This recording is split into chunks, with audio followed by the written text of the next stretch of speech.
민중의 소리 이완배 기자 함께하겠습니다. 이완배 기자님. 네, 안녕하십니까? 네, 오늘 어떤 이야기 해볼까요? 예, 오늘은 당연히 정부의 긴급재난지원금 지급 결정 이야기를 해야 될 것 같습니다. 네. 예, 30일 정부가 우리나라 국민 소득 하위 70%에 해당하는 국민들을 대상으로 4인 가구 기준으로 100만 원의 긴급재난지원금을 지급하기로 결정했습니다. 네.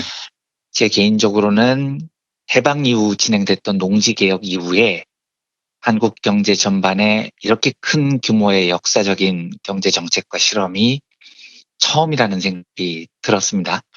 일단 이걸 기본소득이라고 부를 수 있느냐 없느냐는 건 좀 나중에 논의해도 늦지 않을 것 같아요. 제 개인 견해를 굳이 말씀드리라고 한다면 기본소득이라고 부르기는 좀 어려워 보입니다. 정부가 사용한 긴급재난지원금이라는 명칭이 맞을 것 같습니다. 기본소득의 개념을 아무리 넓게 해석을 해줘도 모든이라는 수식어가 들어가야 됩니다. 네. 모든 국민, 모든 청년, 모든 농민 이런 식으로요. 그런데 이게 들어가 있지 않으니까 기본소득으로 보기는 좀 어려울 것 같은데 그 명칭이 중요한 게 아니고요. 적어도 좁은 계층, 좁은 지역을 대상으로 현금을 지급하는 실험이 아니고 무려 전 국민의 70%에게 일시적으로 현금을 지급하는 실험은 대한민국 역사상 굉장히 중요한 의미를 가질 것 같습니다. 다들 내용을 들으셨겠지만 주요 내용을 짧게 요약하면 첫째, 소득 기준으로 아래쪽부터 계산을 해서 소득 하위 70%에 이르는 가구가 대상입니다. 최대 1,400만 가구 될 것 같고요. 4인 가구 기준으로는 100만 원, 3인 가족은 80만 원, 2인 가족은 60만 원, 1인 가족은 40만 원이 예. 책정이 됐습니다. 지급 수단은 각 지자체에서 활용 중인 지역 상품권이나 전자화폐로 지급이 되고요. 신속한 지급이 원칙입니다. 그래서 4월 총선을 일단 지나고 2차 추경안이 통과되면 5월 중순 전에 지급될 것을 계획으로 하고 있다고 합니다. 네. 각 지방자치단체에서 주는 것과는 별개 진행입니다. 그러니까 지방정부로부터 얼마를 받았다면 그건 그거고요. 정부로부터는 별도로 재난지원금을 받게 됩니다. 소요되는 예산이 9조 원이 조금 넘는데요. 어마어마한 돈입니다. 그리고 이 돈 대부분은 일단 올해 예산을 이리저리 조정을 해서 마련을 할 겁니다. 그런데 그러고도 부족한 돈은 2차 추경을 통해서 충당을 하고요. 네. 자, 이제 우리의 최대 관심사는 누구까지 받을 수 있느냐인데 예. 요건 아직 정확하지 않은 것 같아요. 그러니까 4인 가구 기준으로 하위 70%라면 월소득 712만 원, 3인 가구라면 580만 원, 2인 가구라면 448만 원, 1인 가구라면 월소득 263만 원 이런 보도들이 나오는데 네. 확정은 아닙니다. 복지부가 곧 확정을 할 것 같아요. 네. 그런데 제일 큰 관심사는 오로지 국세청의 신고세는 소득세 대상 소득만을 기준으로 할 것이냐입니다. 그러니까 제가 몇 차례 말씀드렸지만 얼마 이하를 가난한 사람이다 혹은 복지의 대상이다. 이게 진짜 좀 석별하기가 어렵습니다. 소득 기준 하나로만 보면 월소득 712만 원은 피해를 봐서 돈을 줘야 될 사람이고 네. 713만 원부터는 그 돈이 필요 없다. 이렇게 이야기하기가 좀 어렵죠. 또 노동을 해서 벌거나 장사를 해서 버는 소득은 없는데 강남에 아파트가 20채다. 이런 경우도 잘 골라지지가 않습니다. 네. 그래서 하위 사람을 구분하는 기준은 사실 복잡해요. 그러니까 우리나라의 국민기초생활보장제도나 기초노령연금, 한부모 가정 지원 이런 걸 보면 딱 국세청 소득 기준만 보는 게 아니고요. 네. 보유 재산도 당연히 같이 봅니다. 부동산이 얼마인지, 차가 뭔지 이런 것도 다 봅니다. 근데 이번에도 그렇게 정교하게 볼 것이냐? 제 생각에 이건 조금 어려울 것 같습니다. 왜냐하면 이렇게 분류를 해내려면 너무 시간이 많이 걸려요.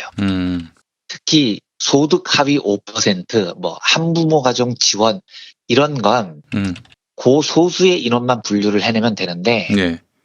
지금 70%를 주는 대상으로 분류를 했잖아요. 이걸 정확하게 분류를 하려면 소득 기준 65%에서 75%요 사람만 분류하면 되는 게 아닙니다. 네. 거의 전 국민을 다 뒤져봐야 됩니다. 왜냐하면 소득은 빵원이고 독립가구인데 아빠가 재벌이다 이런 경우가 있거든요. 그래서 현실적으로 복지부가 5월까지 재산 정도까지 감안한 정교한 하위 70%를 분류해내는 건 불가능해 보여요. 그리고 행정비용도 천문학적으로 들 것 같습니다. 아니, 그러니까 제 생각에도 너무 안타까운 게 그냥 네. 그냥 지급하는 게 훨씬 더 비용이 적게 들고 또 아울러 긴급한 지원이 가능하지 않겠는가 하는 생각이 드는데 굳이 70%를 네. 한정 지을 필요가 있었는지 굉장히 아쉽습니다, 사실은. 네, 뭐 사실 저도 개인적으로 기본소득 지지자이기 때문에 당연히 저도 전 국민 대상이 훨씬 더 좋았다고 생각을 하는데요. 어쨌든 이 70% 분류가 지금 말씀드렸던 대로 약간 속었으면 까리한 구석이 상당히 많이 있을 겁니다. 예. 예. 반발도 의외로 좀 많이 있을 것 같고요. 물론 지금도 복지부는 실제로 문재인 대통령을 적극적으로 지지하시는 분들 사이에서도 이거 기왕이면 그냥 할 거 전 국민에게 다 지급하는 것이 마땅하지 않았나 하는 목소리 내시는 분들도 적지 않더라고요. 뭐 그렇다고 해서 뭐 그분들이 뭐 총선 때 딴당 찍거나 그러진 않겠지만은. 네.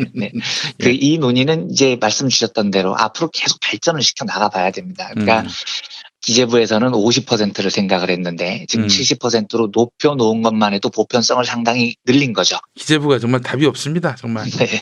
조금 소극적이죠. 예. 네. 어쨌든 늘려놓은 것을 보면서 이제 앞으로 이런 논의들은 이런 문제점들을 잘 점검을 해봐야 됩니다. 어쨌든 복지부는 재산과 소득을 골고루 반영하겠다고 이야기를 하던데 저는 이게 잘 될까 약간 우려스러운 부분이 있습니다. 지급 방식은 아까 말씀드렸던 대로 전자화폐, 지역상품권 등이고요. 소비 증진을 위해서 사용 기한이 명시될 것 같아요. 네. 일단 총평을 해보자면 네. 민주당에서 하위 70% 안을 냈고 기재부가 50% 안을 냈는데 70%로 옮겨간 건 매우 훌륭한 선택이었습니다. 물론 더 넓혀졌으면 저는 좋았을 거라고 생각을 하지만요.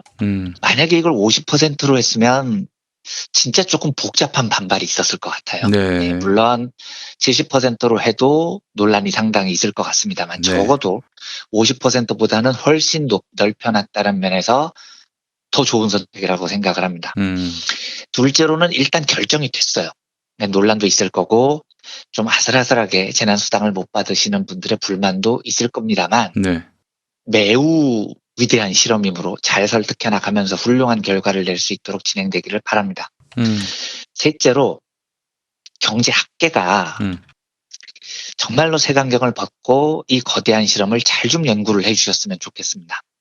특히 국책연구기관은 이 실험이 경제적뿐만 아니라 민중들의 삶을 구체적으로 어떻게 변화하는지 사활을 걸고 연구를 해주기를 소망합니다. 이 9조 원이 넘는 대규모 정책은 경제학자들이 평소 실험해보고 싶어도 절대 못하는 겁니다. 그러니까 핀란드 같은 북유럽 국가도 기본소득 실험하는데 꼴랑 몇천 명 뽑아서 실험을 하는 거거든요. 그런데 우리는 단발성 지급이긴 하지만 무려 70%에 이르는 엄청난 국민들에게 현금을 지급합니다. 이 정도의 현실적인 실험이 진행된다면 경제학자들은 감사합니다고 하늘에 절하고 진짜 눈에 불을 켜고 이 절호의 기회에 이런 정책이 어떤 다양한 결과를 낳는지에 대해서 연구를 해야 됩니다. 그게 경제학의 임무고 그 나라의 경제학의 실력으로 쌓이죠. 넷째로 이번 진행 과정에서 정부가 국민들에게 현금을 지급하는 정책에 대해서 국민들의 반감이 많이 없어진 것은 가장 소중한 성과라고 저는 생각을 합니다. 김종인 씨가 이번 정책이 잘못이다라면서 뭐라 헛소리를 하던데 근데 그 양반도 기본소득 지급해야 된다. 과거에 그런 말을 했어요. 저희가 2016년에 그런 얘기를 했었죠. 네. 예, 그렇습니다. 예. 그러니까 이 사람은 뭐 그냥 왔다 갔다 하는 얘기니까 거의 뭐 귀담아 들을 필요가 없는 사람의 이야기가 돼버렸는데 추호도 귀담아 들을 필요가 없습니까? 네, 그렇죠. 그러니까 국민들은 지금 김종인 씨가 하는 이야기에 대해서 관심이 일단 없죠. 관심이 일단 없다. 예. 그러니까 국가가 위급할 때 정부가 얼마나 중요한 역할을 해야 하고 그 역할 중에 정부가 국민에게 직접 현금을 지급할 수 있다는 상식이 확립됐다는 소중한 성과가 꼭 누적되기를 바랍니다. 네. 정리는 여기까지 하고요. 지금부터는 증세동맹이라는 개념을 살펴보겠습니다. 이번 정책에 대한 야당 반응을 보면 선별복지가 훨씬 효율적이다. 이 정책은 엉망이다. 이런 주장을 합니다. 예를 들면 유승민 의원은 하후 상박형 슬라이드 방식을 주장하고 있습니다. 그러니까 가난한 분들에게는 훨씬 더 많은 돈을 주고요. 위로 올라갈수록 점점 더 깎아 나가는 것이 이번 재난을 극복하는 데 효율적이라고 유승민 의원은 보고 있는 거죠. 국민의당 안철수 대표도 이런 보편성이 강한 정책 말고 주요 피해 계층을 집중적으로 지원하자 이런 주장을 지금 반론을 펼치고 있습니다. 저는 이런 주장을 말도 안 되는 헛소리라고 생각하지 않습니다.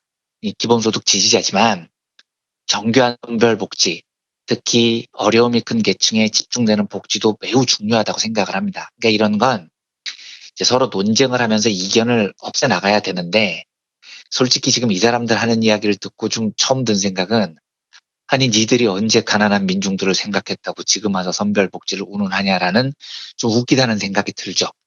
하지만 그 웃긴 생각 빼고는 이런 주장 자체를 깡그리 무시할 생각이 전혀 없습니다. 그런데 선별복지냐 보편복지냐를 논할 때 우리가 참고하면 좋은 선례가 있습니다. 바로 복지국가의 북극성이라고 불리는 스웨덴입니다. 스웨덴이 어떻게 오늘날 세계 최고의 복지국가가 됐는지를 살펴보면 그 안에는 증세동맹이라고 불리는 매우 중요한 개념이 등장을 합니다. 발테르 코르피라는 경제학자가 있는데요. 스톡홀름 대학교 사회정책연구소 교수입니다만, 이 사람이 1998년에 재분배의 역설, Paradox of Redistribution이라는 논문을 발표를 합니다. 이 연구는 1980년대와 1990년대 서구 사회에서 광범위하게 진행됐던 여러 복지 정책의 결과를 종합을 한 겁니다. 상당히 결과가 복잡한데 간단히 요약하면 저소득층 선별복지에 집중하는 나라일수록 되레 저소득층에게 돌아가는 복지 혜택이 작아진다는 겁니다. 예, 그러니까 가난한 사람한테 선별적으로 돈을 더 주면 가난한 사람이 더 혜택을 입는 게 상식이잖아요. 네. 현실적으로 안 그렇다는 거죠. 서구 사회의 여러 사례를 살펴봐도요. 이게 통계적으로 입증되는 사례가 쭉 논문에 나옵니다. 왜 이런 현상이 나타나냐면 중산층의 이탈과 조세 저항 때문입니다. 그러니까 예를 들어서 전체 복지 규모가 100인 나라가 있는데요. 이 나라가 하위층 복지에 30 정도를 썼습니다. 그런데 하위층 삶을 더 낫게 해주겠다고 30을 50으로 높였어요. 그러니까 하위층에게 복지 지원을 집중적으로 쏟아붓는 거죠. 그러면 하위층 복지가 늘어나야 되는데요.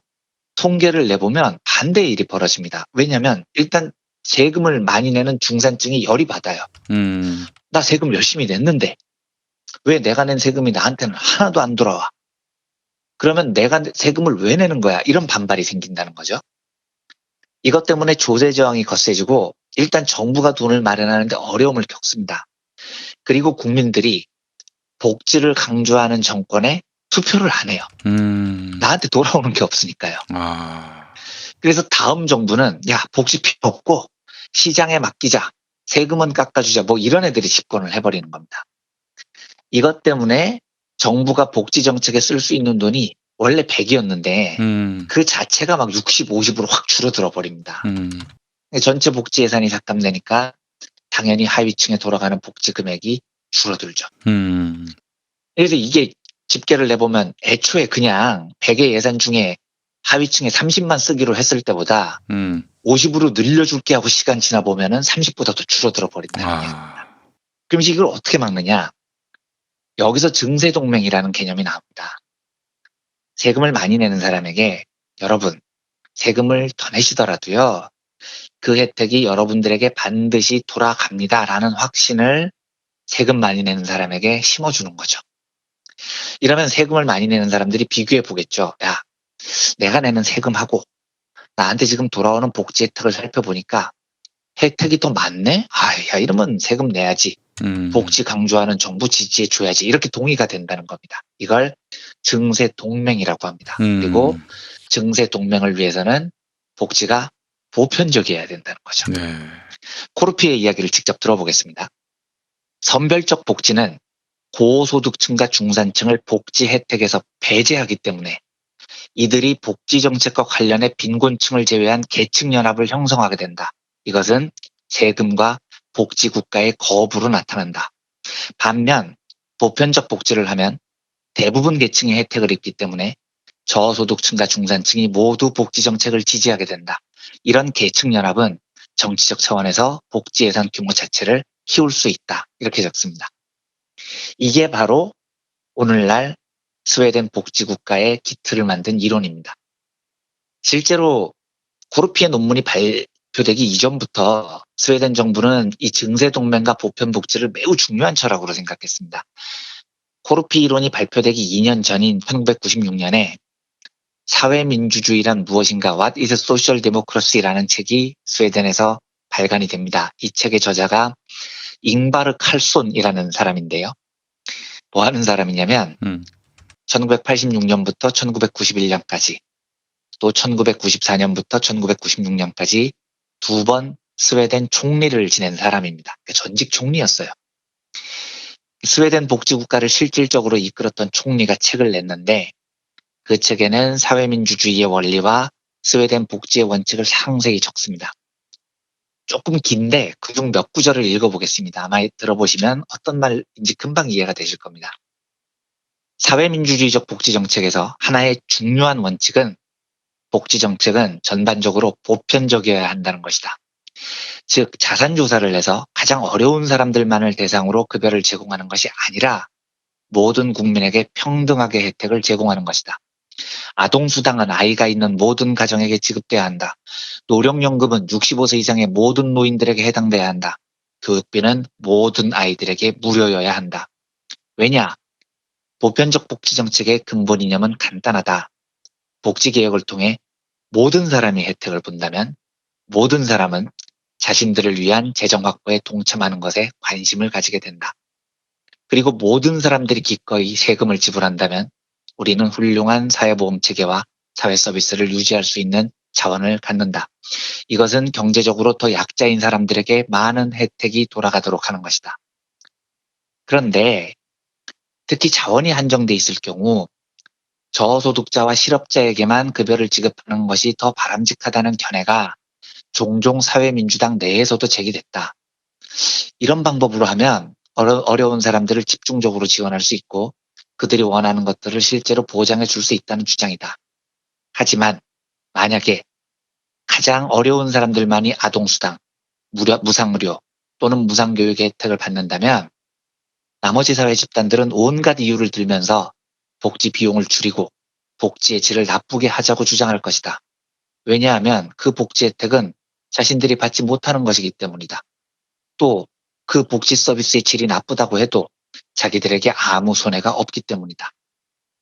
하지만 반대로 우리 모두가 조세 기반적인 복지 서비스를 받을 수 있다면 우리 모두는 의료, 교육 같은 것들이 잘 제공되는지 질병보험과 연금 시스템이 적절한 경제적 보호를 해주는지에 대해 관심을 가지게 될 것이다.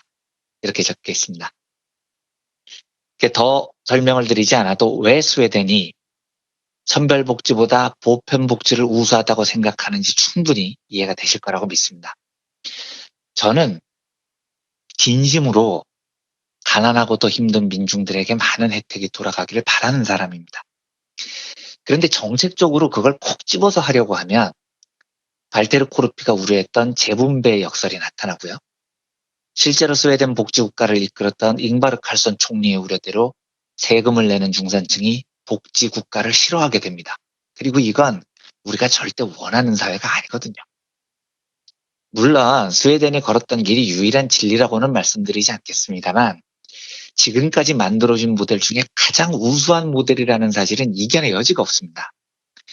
얼마든지 논쟁이 가능하고 앞으로 더 발전적인 연구가 있으리라 믿습니다만 지금 상황에서는 보편복지의 확대가 그러니까 보다 많은 사람들에게 해당하는 복지가 가장 효율적인 길이라는 믿음을 저는 갖고 있습니다. 그러니까 제가 기본소득을 아직까지 지지하고 있겠죠. 그런 의미에서 증세동맹의 대상을 크게 확대하는 건 매우 중요합니다. 긴급재난지원금 70%는 50%보다는 굉장히 뛰어난 정책이고요.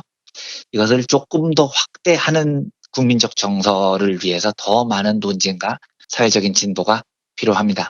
아울러서 세금을 내면 모든 국민들이 나에게도 이런 혜택이 돌아온다는 확신을 확산시키는 정책들이 앞으로는 좀 많이 확산되기를 바라면서 오늘 긴급재난지원금과 재분배의 역설에 대한 이야기를 나눠봤습니다. 네, 알겠습니다. 이한배 기자님 오늘 말씀 잘 들었습니다. 네, 감사합니다.